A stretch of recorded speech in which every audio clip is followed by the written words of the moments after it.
Bienvenue à tous, c'est Réussite, votre magazine économique réalisé en collaboration avec la CCI de Troyes et de l'Aube. Aujourd'hui, nous mettons à l'honneur une entreprise auboise qui est peut-être dans chacune des pièces de votre logement. Plus d'infos dans ce sommaire. Thierry Colmez est le grand témoin de Réussite. Il dirige Rideau-Rail, une PME qui fabrique des tringles à rideaux. Dans un secteur traditionnel, Rideau-Rail a réussi à innover et c'est ce qui fait son succès aujourd'hui. Dans Parole d'expert, vous saurez tout sur le label Origine France Garantie. Quelles sont les conditions pour l'obtenir? Quels en sont les avantages pour les PME? Leïla Difala, conseillère CCI internationale Champagne-Ardenne, nous donnera toutes les explications. Enfin, dans le Zoom du mois, gros plan sur le financement de l'innovation. De nombreuses aides existent pour permettre aux PME d'inventer de nouveaux produits et de créer des cellules R&D en interne. On fait le point à la fin de cette édition. Thierry Colmez, vous êtes à la tête d'une entreprise véritablement familiale. Tout à fait, oui. C'est la troisième génération, une entreprise qui est à 85 ans maintenant, qui a été créée en 1929 et qui est dans ma famille, dirigée par ma famille depuis 1950. Et qui a commencé en région parisienne. Tout à fait, en région parisienne, et nous sommes dans l'Aube depuis 18 ans. Alors on y reviendra tout à l'heure. Qu'est-ce que vous fabriquez exactement? Tringle à rideau, c'est vague ou vaste? Oui, on fabrique toutes les tringles à rideaux, que ce soit en métal, en bois, en plastique, tous les équipements de la fenêtre. Alors en reprenant l'entreprise, au milieu des années 80, vous avez dû vous transformer pour vous adapter au marché. Et de distributeur, vous êtes devenu également fabricant, c'est ça, de tringles à rideaux? Tout à fait. Tout à fait. Comment ça s'est passé? On a intégré donc un fournisseur qui, dans notre société, qui fabriquait les tringles à rideaux en bois, donc dans le Jura à l'époque, et on est devenu producteur. Et aujourd'hui, on produit aussi bien les tringles en bois que les tringles métalliques. Ça vous paraissait important à l'époque? Oui, très important pour pouvoir innover, à l'époque surtout sur le côté décoratif de la tringle à rideau, et pouvoir maîtriser la chaîne de production de A à Z face à la grande distribution. Et ça a coïncidé avec finalement le boom, le vrai développement des magasins de bricolage à ce moment-là? Oui, complètement. Complètement, et le passage de ce produit tringle à rideau de la quincaillerie à la décoration, donc avec des gammes qui se sont élargies très fortement et où il fallait justement apporter constamment de l'innovation et suivre les tendances décoratives du marché. Ça aussi, ça a été une adaptation, de passer d'un client quincaillier à un grand distributeur. Ça ne devait pas être évident dans les années 90. Non, c'était pas évident, et il a fallu mettre les structures en place, surtout les structures de distribution, de façon à couvrir tout le territoire français, mais aussi européen. Alors du coup, dans les années 90, vous faites face à un fort développement et vous vous dites, tiens, je vais partir de la région parisienne. Tout à fait, oui, un problème de place, par l'élargissement des gammes, de plus en plus aussi de fabrication à la marque des distributeurs, donc la multiplication des gammes. Et donc, on a cherché un site entre notre site de région parisienne, enfin la région parisienne et le Jura, et on a été accueillis dans l'Aube. Notamment par Aube Développement, qui a joué un grand rôle apparemment dans votre installation. Très grand rôle d'Aube Développement, et c'est vraiment eux qui nous ont amenés, je dirais, clé en main dans l'Aube, et toute la construction de l'usine de A à Z, puisque moi j'avais pas mal de difficultés pour le départ de la région parisienne. Et Aube Développement, ainsi que François Baron, a été très influent dans le dossier. Parce que ça aurait pu être Lyon, ça aurait pu être la Haute-Marne. Oui, parce que j'avais ciblé Lyon, j'avais ciblé aussi l'Est de la Seine-et-Marne, mais Aube Développement a été très réactif. Alors, si Rideau-Rail est resté compétitif, c'est parce que vous avez innové depuis 7 ans dans votre secteur. Au départ, ça peut faire sourire de dire qu'on innove dans le domaine des tringles et supports à rideaux, mais c'est bel et bien une réalité. Comment faites-vous, Thierry Colmez, pour toujours innover, et sur quel aspect portent vos nouveautés? Aurélie Juignet s'est rendue dans votre société il y a quelques jours. Chez Rideau-Rail, à Estissac, innover est devenu le maître mot en 2008 avec des produits qui permettent de poser des rideaux sans percer les murs. Un concept qui séduit les clients amateurs de bricolage facile. Donc on s'est aperçu qu'en apportant des solutions justement où on évitait déjà d'utiliser la perceuse, le moins d'outils possible, on facilitait l'achat de renouvellement, et surtout on pouvait directement vendre au prescripteur, qui est souvent dans le couple la femme qui prescrit le produit mais qui avait besoin toujours du mari pour pour poser sa tringle à rideau. Le premier succès commercial a été ce système lancé en 2010, un produit déclencheur. Il y avait une grosse demande, une problématique par rapport à poser des tringles à rideau quand on avait ce fameux caisson de volet roulant au-dessus de sa fenêtre. Et donc c'est notre premier produit que l'on a créé sans perçage. On a vendu près de 100 000 garnitures pour volets roulants. La gamme de supports sans perçage s'est ensuite déclinée pour correspondre à plusieurs types de fenêtres, ajustables en hauteur, sur des montants bois ou PVC, ou encore des fenêtres de toit ou oscillo-battantes. Depuis, 5 brevets ont été déposés. Thierry Colmez consacre une réunion par semaine minimum au secteur recherche et développement. Après la définition des problématiques, c'est Jean-Luc qui propose une solution technique et réalise les prototypes. Pour cette baie vitrée, on a simulé donc un mur en placo et on simule aussi des baies vitrées avec différents profils. Là, avant d'arriver à ce produit-ci, il a fallu quand même faire des recherches de principe, justement, d'accroche, de pression, d'extension, de grippe, comme à la montagne des alpinistes. Et là, c'est un produit qui est presque abouti. Entre les demandes des clients et les évolutions technologiques des fenêtres elles-mêmes, la source d'inspiration pour de nouveaux supports n'est pas près de se tarir. On voit apparaître de plus en plus dans les maisons, on va dire type architecte, assez modernes, des fenêtres coulissantes. Donc on est déjà en train de travailler justement sur ce type de fenêtre et ce type de châssis de fenêtre de façon à trouver une solution pour pouvoir poser une tringle à rideau sans percer sur ce type de fenêtre. À côté du volet purement technique, les tendances décoratives sont aussi synonymes de création. On peut très bien trouver des choses dans l'automobile, dans le tissu beaucoup, aussi dans l'habillement. C'est souvent l'habillement et les parfums nous donnent des tendances à 5 ou 6 ans. Parce qu'eux sont souvent très en avance sur les tendances déco. Régulièrement, des étudiants de l'école supérieure de design de Troyes viennent en stage et proposent aussi des accessoires novateurs. Chaque année, Rideau-Rail consacre environ 50 000 € de budget à l'innovation. Thierry Colmez, cette innovation de la pose sans perçage, c'était vraiment une obligation pour s'imposer chez vos clients? Oui, surtout pour être indispensable à nos clients, parce que la grande distribution importe aussi des produits directement, notamment d'Asie. Donc il était important de pouvoir proposer des solutions uniques de façon à être un peu un passage incontournable. D'autant que justement dans la grande distribution, c'est à la fois vos clients, mais c'est parfois aussi vos propres concurrents. Exactement, c'est parfois nos concurrents. Alors comme dans toute innovation, on se dit mais pourquoi personne ne l'a inventé avant vous? Parce qu'à la limite, c'est pas si compliqué de l'imaginer au départ. Après, je suppose que les modalités techniques sont bien plus complexes, mais... Oui, on a fait une première gamme technique en proposant au grand public des solutions utilisées plutôt par des professionnels de l'installation. Et on s'est aperçu que le marché avait une forte réponse sur ces produits-là. Et donc, là, on a après creusé chaque problématique et apporter les solutions. Eh bien, vous avez été le premier et je vous en félicite. L'autre choix, un très important que vous avez dû faire, à part l'innovation, c'est le changement de site de production, qui est passé du Jura en Roumanie. Pourquoi? Pour des problèmes de coûts, comme on peut l'imaginer. Des problèmes d'approvisionnement aussi, avec les bois certifiés, donc FFC notamment. FFC, c'est-à-dire? FFC, c'est une certification des bois provenant de forêts gérées. Parce qu'on achetait une partie de nos produits donc, dans le Jura, mais une autre partie en Afrique, sur des bois exotiques. Et aujourd'hui, la grande distribution ne veut plus de bois exotiques. Donc en Roumanie, ça nous permettait d'avoir cet approvisionnement et à un coût intéressant et avec une grande réactivité aussi, puisque c'est 48 heures de camion. C'était aussi la seule manière de résister aux concurrents asiatiques?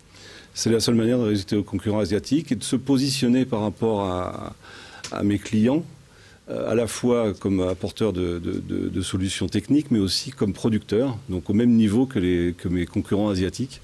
Et donc aujourd'hui, je suis aussi interlocuteur des bureaux d'achat d'importation directe à travers ma filiale Rideau-Rail Romania. Et vous avez réussi, et vous réussissez toujours, non seulement à travailler en France, mais aussi à vendre vos produits en Europe et peut-être même ailleurs? Oui, donc on distribue en Europe, surtout Europe du Sud, Italie, Espagne, Portugal. On a une filiale au Portugal qui couvre l'Italie et l'Espagne. Et donc on a nos brevets, on a certains brevets qui viennent d'aboutir pour les États-Unis et le Canada. Donc pour l'instant on n'a encore rien fait, mais on étudie. La tringle à rideau d'Estissac peut se retrouver demain aux États-Unis. À Washington ou à New York. Pourquoi pas. En tout cas, là, on va rester dans l'Aube et on va parler de l'actualité économique auboise du mois dernier.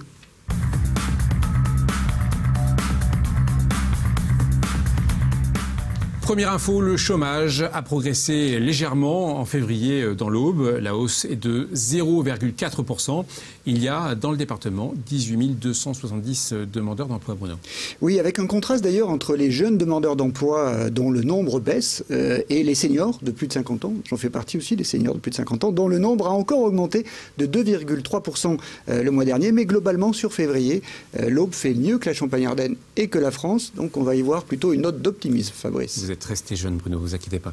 Voilà une initiative bien partie pour créer de l'emploi dans le département. Il s'agit de Biogaz Vallée. Cette association a pour but de créer dans l'Aube une filière industrielle dans le domaine de la méthanisation.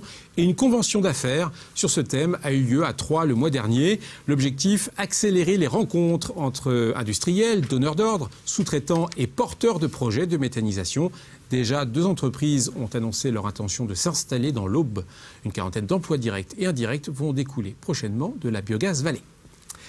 Une grande enseigne qui s'installe à Troyes, cela n'arrive pas tous les jours. L'arrivée d'Alinéa à Saint-Par-au-Tertre a donc été l'un des événements économiques du mois dernier. Il s'agit du 26e magasin de meubles déco créé par la marque en France. Le site de Troyes est un site test dans l'agencement des produits et la circulation des visiteurs. 60 embauches ont été réalisées dans l'Aube grâce à cette installation. Enfin, un appel aux chefs d'entreprise. Sachez que le premier jeudi de chaque mois, en soirée, c'est l'heure de l'apéro. Après avoir regardé Réussite à 19h, en première diffusion évidemment, vous pourrez vous rendre à l'apéro entrepreneur, une initiative qui prend de l'ampleur en France via les réseaux sociaux et qui s'est mise en place dans l'Aube. En résumé, des dirigeants se rencontrent à Troyes, dans un bar à champagne, pour échanger dans un cadre convivial et décontracté, de quoi renforcer ses réseaux sans stress. Plus de renseignements faisant apéro entrepreneur sur Facebook. Ce travail de réseau, Thierry Colmez, c'est important, alors que ce soit dans un bar à champagne ou sur un salon, c'est important ce travail de réseau? Oui, c'est toujours très important. Oui. Nous, on fait plus beaucoup de salons internationaux, mais nos clients font leur propre salon, et donc c'est très important d'avoir des échanges directs avec les magasins notamment. Oui. Et donc c'est toujours... oui, le contact humain reste important. Le contact humain reste important. On va parler d'un sujet en vogue dans Parole d'experts, le Made in France.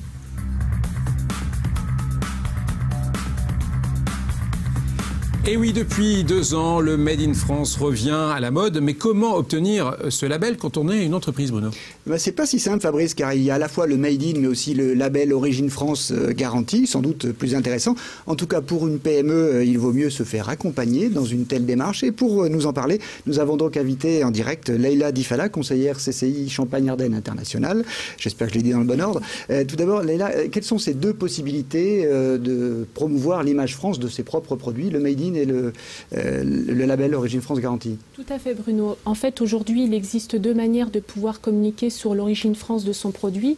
Le fameux Made in que tout à chacun peut connaître, mais également depuis 2012, la possibilité d'obtenir le label Origine France garantie, qui permet aux entreprises de pouvoir estampiller sur leurs produits ce label qui est reconnu au niveau national et international. C'est important commercialement d'ailleurs, même au niveau national, cette origine? Tout à fait. Aujourd'hui, les consommateurs souhaitent avoir une traçabilité de l'origine des produits. C'est un moyen de pouvoir communiquer sur cette origine. Mais également, aujourd'hui, beaucoup d'entreprises s'en servent comme argument commercial et peuvent permettre justement de mettre en avant la production française de leurs produits. Alors, on a dit qu'il y avait du Made in et l'Origine France garantie. C'est quoi la différence? Alors, il y a vraiment 2 aspects différents. La partie Made in qui est plus, on va dire, une apposition qui est une démarche volontaire de l'entreprise, mais qui fait référence aux règles d'origine du code douanier, et donc qui nécessite de rentrer, on va dire, dans des règles parfois complexes pour les entreprises. Et la partie label Origine France garantie, qui, elle, est un label qui est attribué par des organismes certificateurs agréés et promu par l'association ProFrance. Et ça veut dire que 50% du prix de revient ou du prix du produit doit être issu d'une fabrication en France ou d'un conditionnement en France? Alors, pour le label Origine France garantie, il y a besoin de respecter 2 critères essentiels. Que la caractérisation essentielle du produit soit faite en France et également d'avoir au minimum 50% du prix de revient acquis en France. Alors, et ces deux critères sont cumulatifs. D'accord. Et comment on fait pour obtenir l'un et l'autre? Est-ce que vous pouvez accompagner les entreprises? Parce que je crois que ce n'est pas si simple. Tout à fait. Donc on a mis en place depuis janvier 2014 donc un accompagnement spécifique sur l'origine France, à la fois pour aider l'entreprise à déterminer si elle est éligible au label Origine France Garantie ou au Made in France. Alors concernant le label Origine France Garantie, la démarche est assez simple. Il est nécessaire dans un premier temps déjà de pouvoir définir si le produit respecte bien les critères et ensuite d'établir un dossier de recevabilité à transmettre à l'organisme certificateur qui, au regard d'un audit, attribuera ou non le label à l'entreprise. Une dernière question très pratique, ça prend combien de temps pour l'obtenir et ça coûte, c'est gratuit ou ça coûte de l'argent? Alors le label, effectivement, coûte de l'argent puisque ça passe par un organisme certificateur et on dira que le coût est vraiment très différent en fonction de la situation et du produit ou des produits que souhaite labelliser l'entreprise. La fourchette de prix est très vaste. Par contre, le Made in France est gratuit, mais il est nécessaire de pouvoir, on va dire, décortiquer les règles d'origine douanière. Et c'est pour ça qu'effectivement, sur cette partie-là, la CCI Donc, peut... vaut mieux vous appeler pour se faire accompagner. Une question, on dit que c'est un sujet à la mode. Est-ce qu'il y a de plus en plus d'entreprises qui s'intéressent à ce label? Alors, on a effectué une réunion à ce sujet en novembre dernier et depuis, on est sur actuellement plus d'une quinzaine d'accompagnements. Ce qui est un peu plus important qu'avant? On a aujourd'hui énormément d'entreprises qui souhaitent communiquer sur l'origine France pour des questions... plutôt commercial. Commercial, évidemment. Dans votre secteur, Thierry Colmez, ça a une importance, le Made in France, ou pas du tout? On commence à en parler. Même dans la tringle et rideau. Même dans la tringle et rideau. Comme quoi, ce n'est pas uniquement un effet de mode. L'innovation, on en a parlé au début de cette émission, on en reparle à la fin.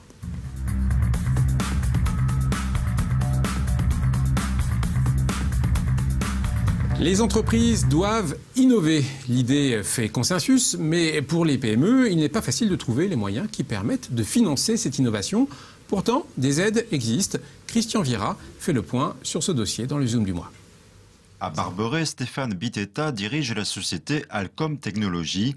Dans le marché des panneaux publicitaires dynamiques, elle a recensé un besoin innovant. Au fil du temps, ils ont intégré beaucoup de solutions différentes et à l'heure actuelle, ils se retrouvent avec un parc très hétérogène.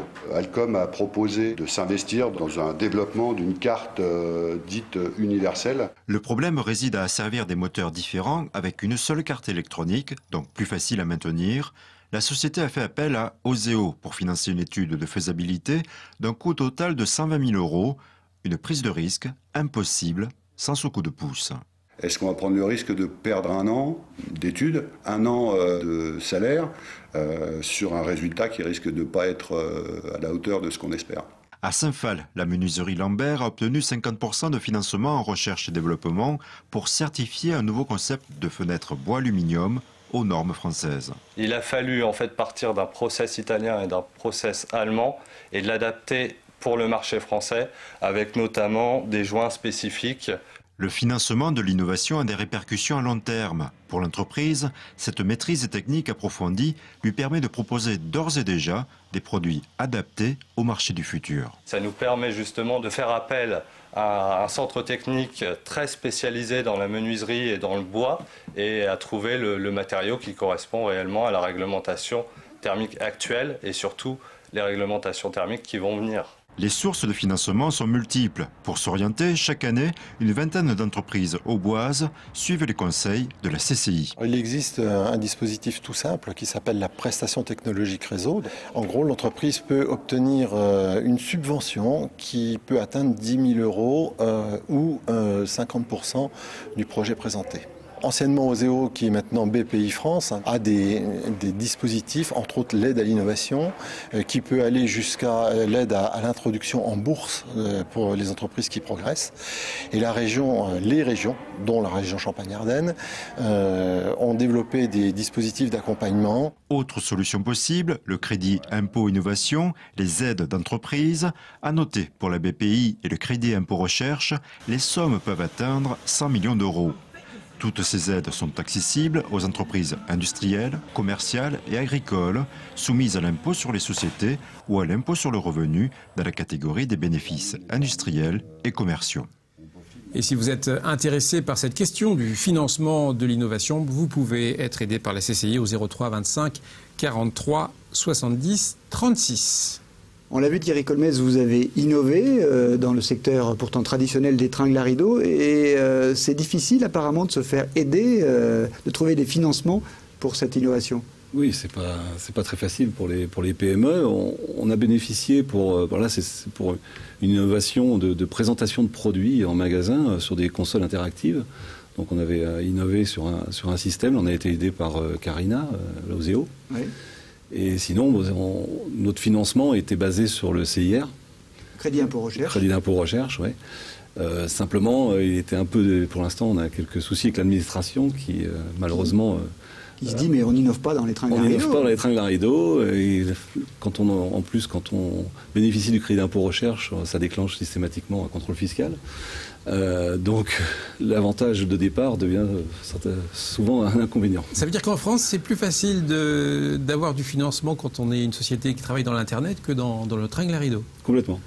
Complètement. Il y a des secteurs avec des préconçus, des idées préconçues. Et... En tout cas, vous travaillez contre ces idées préconçues, puisque vous avez réussi à innover. Est-ce que ça vous a permis de rester dans la compétition? Est-ce qu'il y a encore beaucoup d'entreprises dans votre secteur en France? Il y en a de moins en moins. On a déjà, nous, intégré en 2011, on a repris un concurrent qui était défaillant.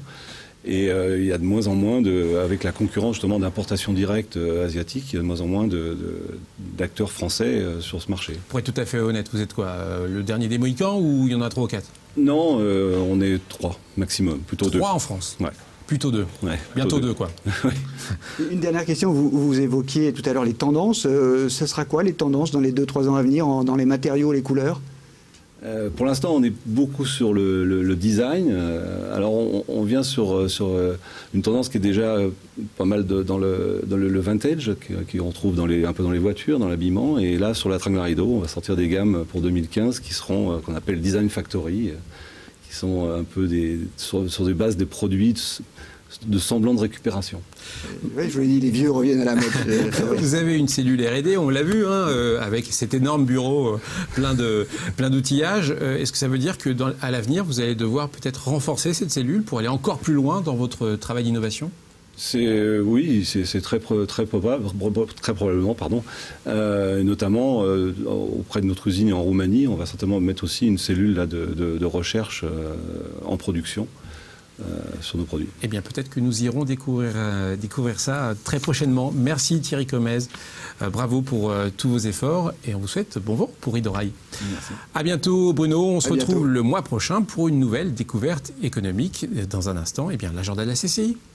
Le 8 avril a lieu la réunion d'information à la CCI sur l'accompagnement et les aides au financement de l'innovation. On en parlait dans Réussite.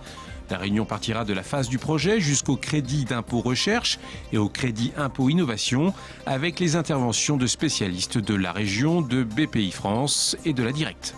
Le 10 avril, la gestion de la relation contractuelle à l'international. C'est le sujet de la prochaine réunion du cycle des matinales de l'actu juridique de la CCI avec l'intervention de maître Marie-Gabrielle Duval. Le 11 avril, co-organisé par la CCI, le 6e salon de la création et de la reprise d'entreprise se tiendra à Romilly-sur-Seine, à l'espace François Mitterrand. L'occasion pour les futurs créateurs de faire le plein de conseils au sein de l'espace stand ou dans le cadre des conférences programmées tout au long de la journée. Enfin, le 17 avril, se former pour renforcer ses compétences et ses performances, c'est indispensable et c'est aussi possible pour les chefs d'entreprise. Des dispositifs de financement efficaces existent, mais ils sont souvent méconnus. Pour mieux s'informer sur ce sujet, la CCI organise un petit déjeuner sur le financement de la formation du chef d'entreprise, ouvert à tous.